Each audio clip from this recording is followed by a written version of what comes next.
नमस्कार दोस्तों, चलिए जानते हैं बिहार की 25 फटाफट बड़ी खबरों को केवल 10 मिनट में। उससे पहले आप किस जगह से ये वीडियो देख रहे हैं हमें कमेंट में जरूर बताएं।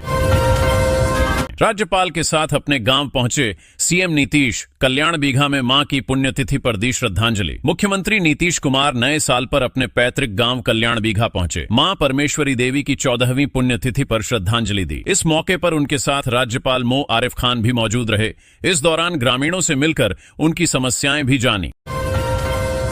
आओ चलें तेजस्वी संघ, सरकार बनेगी अब की यंग। नए साल पर आरजेडी का नया चुनावी पोस्टर। नए साल की शुभकामनाओं के साथ आरजेडी ने नया पोस्टर जारी किया है जो चुनावी भी है। पोस्टर में लिखा है कि आओ चलें तेजस्वी संघ, सरकार बनेगी अब की यंग। साथ ही तेजस्वी ने जिन योजनाओं की घोषणा की है उनको भी पोस्टर में शामिल किया गया है। पोस्टर की टैगलाइन है आओ चलें तेजस्वी संघ, सरकार बनेगी अब की यंग।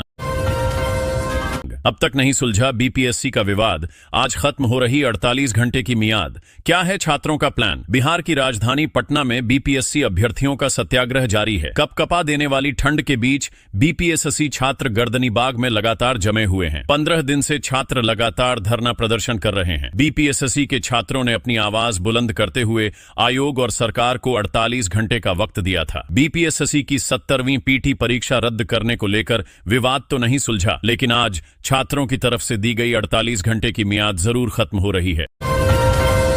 बिहार की सियासत में ट्रेंड सेटर बन रहे प्रशांत किशोर, महज एक दांव से कैसे बढ़ा दी तेजस्वी यादव की टेंशन। बिहार पॉलिटिक्स। जन सुराज के नेता प्रशांत किशोर अपने सियासी सफर में पड़ाव दर पड़ाव झंडा बुलंद करते दिख रहे हैं। चुनाव की राजनीति में उनका आगाज विधानसभा उपचुनाव से हो रहा है। जैसा जनसुराज की अधारणा वे बताते रहे हैं, अभी तक उस कसौटी पर वे खरे उतरे हैं। तर्रारी सीट से जनरल एसके सिंह को उम्मीदवार बनाकर उन्होंने दूसरे दलों के सामने चुनौती खड़ी कर दी है। सच कहें तो प्रशांत किशोर बिहार की राजनीति के ट्रेंड सेटर बनते दिख रहे हैं।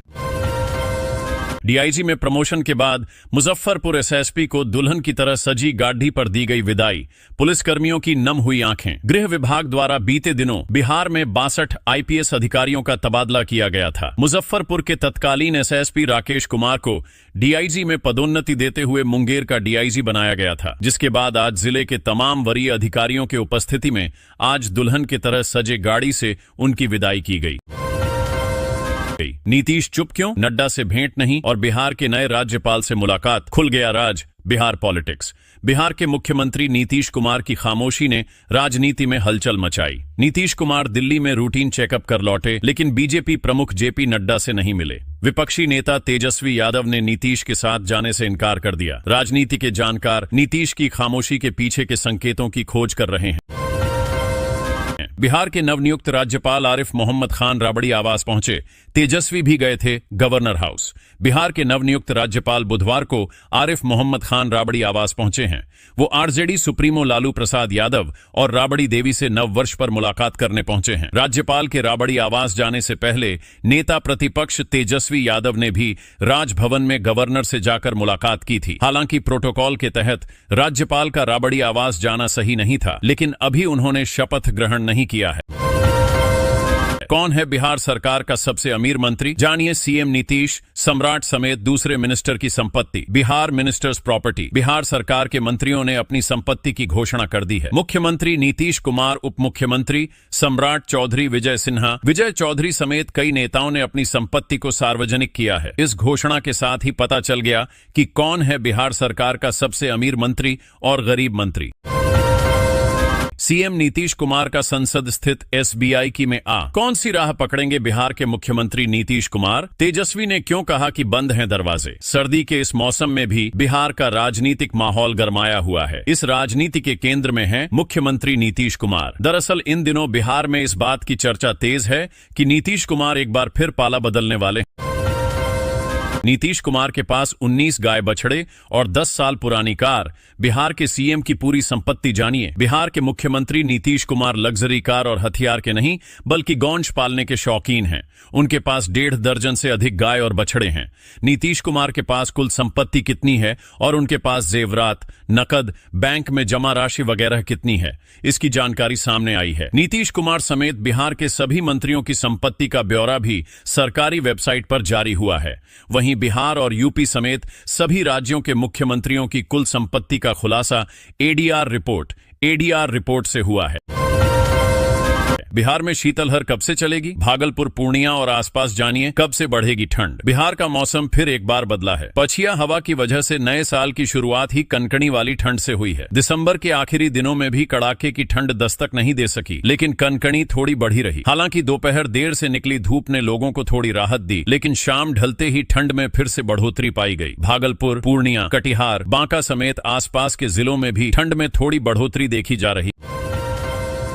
बिहार जमीन सर्वे पर लोगों के लिए बड़ी खुशखबरी। नीतीश सरकार ने ले लिया बहुत बड़ा फैसला। बिहार में जमीन सर्वे को लेकर नीतीश सरकार ने एक बार फिर बड़ा फैसला लिया है और इसकी समय सीमा तीसरी बार बढ़ा दी है। अब लैंड सर्वे का कार्य जुलाई 2026 तक पूरा किया जाएगा। बता दें कि इसके पहले सर्वे कार्य पूरा करने की अंतिम तिथि जुलाई 2025 थी, लेकिन अब इसकी कार्य अवधि 1 साल और बढ़ा दी गई है। इस निर्णय को लेकर राजस्व एवं भूमि सुधार विभाग के अपर मुख्य सचिव दीपक कुमार सिंह ने मीडिया को बताया कि दावा आपत्ति से लेकर जमीन से जुड़े अन्य सभी कार्यों को पूर्ण करने की समय सीमा बढ़ाई गई है, क्योंकि जमीन विवाद को दूर करने के लिए जमीन का सर्वेक्षण करना बिहार सरकार की प्राथमिकता है। 3 किस्तों में मिलेंगे 2 लाख रुपए। नीतीश सरकार की जबरदस्त स्कीम, इतने लोगों को मिला लाभ। बिहार में मुख्यमंत्री लघु उद्यमी योजना के तहत 33,000 लोगों को प्रशिक्षण दिया गया है। इस योजना के तहत चयनित उद्यमियों को 3 किस्तों में 2 लाख रुपए की सहायता दी जाएगी। पहली किस्त में 25% राशि दी जा चुकी है,